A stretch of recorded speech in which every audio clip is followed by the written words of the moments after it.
संत सांगतात जीवनामध्ये तुम्ही प्रत्येक गोष्टी पुन्हा पुन्हा प्राप्त करू शकता. काय प्राप्त करू शकता? पुनर्वित्तम, पुनर्मित्रम, पुनर्भार्या, पुनर्मही. पुनर्वित्तम पैसा गेला पुन्हा प्राप्त करू शकता. पुनर्मित्रम एखादा मित्र वैरी झाला डबल मित्र करू शकता. पुनर्भार्या एखादी पत्नी घर सोडून रागारागाने चालली गेली दुसरी करू शकता. पुनर्भार्या. चौथं सांगितलं पुनर्मही. पण माणसाचं शरीर हे पुन्हा पुन्हा तुम्हाला प्राप्त होऊ शकणार नाही. एकदा गेलं की गेलं, पुन्हा तुम्ही त्याला प्राप्त करू शकत नाही.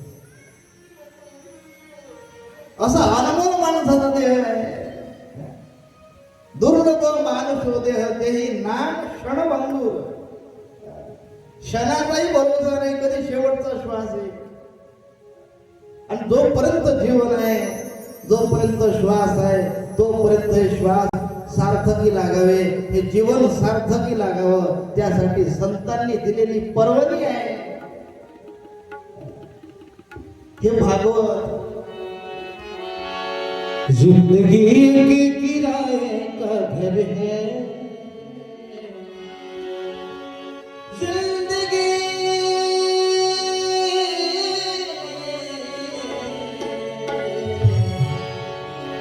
जिंदगी